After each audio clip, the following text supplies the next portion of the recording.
Welcome back. Thanks for staying with us here on India Today. Amidst nationwide outrage over the Hathras crime and hurried cremation in the dead of the night, India Today has accessed Hathras victims' post-mortem report. The autopsy report has ruled out rape, but a forensic report from Agra is now awaited, which will once and for all confirm if there was sexual assault or not. The autopsy report has said that there is no abnormality that was found in the vaginal tract in the pelvic area. The autopsy says the cause of death is blunt trauma to cervical spine, and the finding is subject to viscera finding. The autopsy also found ligature marks from strangulation bit, but ruled it out as the cause of death. The special investigation team has now visited Hathras victims' family today. The UP Home Secretary who heads the team has assured the family that they will be submitting a report within 7 days' time. The UP government has ordered hearing in a fast-track court at the moment.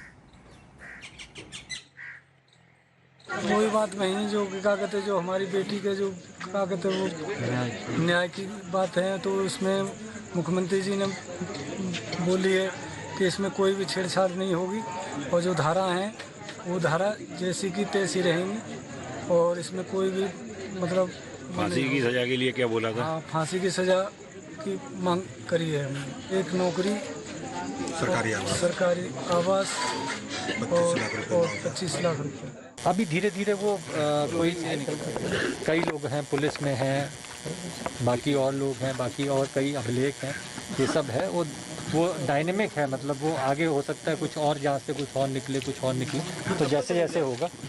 हमें 7 दिन की सीमा दी गई है, हम लोग उसी में जो है इसको पूरी कर देंगे। हम लोगों ने प्रारंभिक जो जांच करनी थी वो जांच स्टार्ट कर दी, अब इसमें थोड़ा समय लगेगा और जो हमारी रिपोर्ट होगी वो हम लोग शासन को जो है निर्धारित समय सीमा में हम लोग दे देंगे। कल एसआईटी टीम जनपद में आ गई थी और एसआईटी टीम ने गांव का भ्रमण किया, परिजनों से मिले थे और घटनास्थल भी देखा था। आज भी एसआईटी टीम अभी गांव में ही है और परिजनों से मिल रहे हैं और वो अपने आगे की कार्रवाई कर रहे हैं। मेडिकल रिपोर्ट जो अलीगढ़ से मिली है उसमें चोटों के बारे में बताया है, लेकिन जो सेक्सुअल इंटरकोर्स जो करते हैं इसकी उन्होंने पुष्टि नहीं की है। इसकी पुष्टि के लिए वो एफएसएल की जो रिपोर्ट होती है, फॉरेंसिक रिपोर्ट होती है, उसका वो वेट कर रहे हैं। कल शाम को यहाँ पर टीम आ गई थी, आज टीम जा कर के वहाँ परिवार वालों के बयान लेगी, वहाँ पे जांच करेगी। तो हमारे यहाँ पे मैं बता दूँ धारा 144 लगी हुई है और 5 से अधिक व्यक्तियों को इकट्ठा होने की हम अनुमति नहीं दे रहे हैं। एसआईटी की टीम वहाँ जाएगी, पीड़ितों के बयान लेगी और उस स्थान का भी निरीक्षण करेगी और लगभग पूरे दिन वो टीम गाँव में रहेगी, क्योंकि उनको भी 7 दिन में अपनी जो जांच रिपोर्ट है वो देनी है। Tuesday, India Today's Tanushree Pandey also spoke to Dr. M.F. Hoda, who is the Associate Professor at the Department of Neurosurgery at JN Medical Hospital in Aligarh, who denied any other signs of any other assault other than a broken neck. Listen in. Sir, जब इनको लाया गया था hospital, आपके hospital में लाया गया था, तो 14 तारीख को लाया गया था, 15 तारीख को लाया गया था, 14 को रात को लाया गया था जी सर। तो इनके बॉडी में किस तरीके की इंजरीज थी, आप थोड़ा बता पाएंगे सर मेरे को? जी सर। सर्वाइकल स्पाइन टूटा हुआ था इसका और उसकी वजह से कॉर्ड इंजरी थी, जिसकी वजह से पैरालिसिस हो गया था बॉडी में। Okay, anything else sir? और किसी तरीके की इंजरी? बाकी तो एग्जामिनेशन गायनी वालों ने किया है एंड समझा कि नहीं है, वो फॉरेंसिक लोगों ने किया है जी, वो कॉन्फिडेंशियल है, उसको हम कहने। Definitely sir, I completely understand, कोई प्रॉब्लम नहीं है सर। तो आप बोल रहे हैं कि सर्वाइकल इंजरी था, उससे पूरी बॉडी में पैरालिसिस था, स्पाइनल कॉर्ड इंजरी था। तो सर इस तरीके का जो डैमेज है वो पूरी बॉडी पैरालाइज कर सकता है ना जी, जाहिर सी बात है। और इस तरीके का of course it might be, obviously अभी तो पोस्टमार्टम रिपोर्ट आएगी तो चीजें क्लियर होंगी, but might be the cause of death also. क्या ये इस तरीके की इंजरी थी? Definitely. Okay sir, any other fracture on her body, any other injury on her body? ठीक है। अच्छा सर, एक लास्ट में आपसे हुडा सर आपसे पूछूंगे ना, आप लोगों ने तो बहुत अच्छे से उनका जितने दिन हो पाया ख्याल रखा, तो सर पुलिस ने उनका जब स्टेटमेंट लिया था वो 22 को लिया है।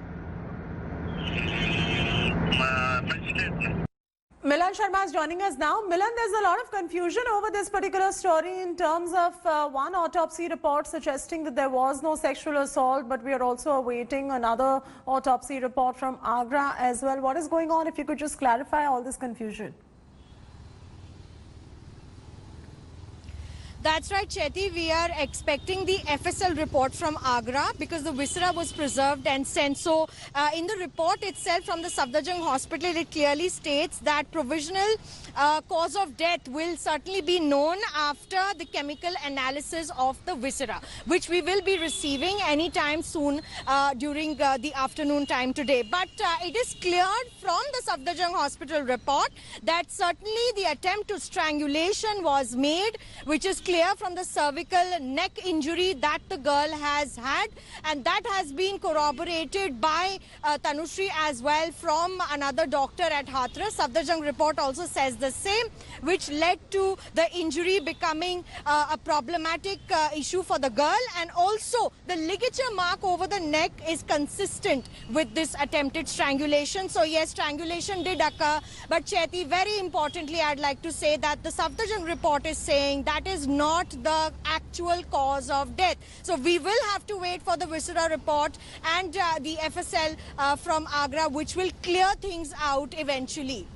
All right, we'll wait for that to come in, but physical assault is confirmed from the autopsy report that we've ended up accessing, and there is one more report which is awaited from Agra. We'll bring you up to speed in just about a bit. Thanks, Milan, for joining us with those latest details. Hi everyone, Preeti Chaudhary here. Hope you like this video. For latest news and analysis, like and subscribe to the India Today YouTube channel. And don't forget to press the bell icon to stay updated. Thank you for watching.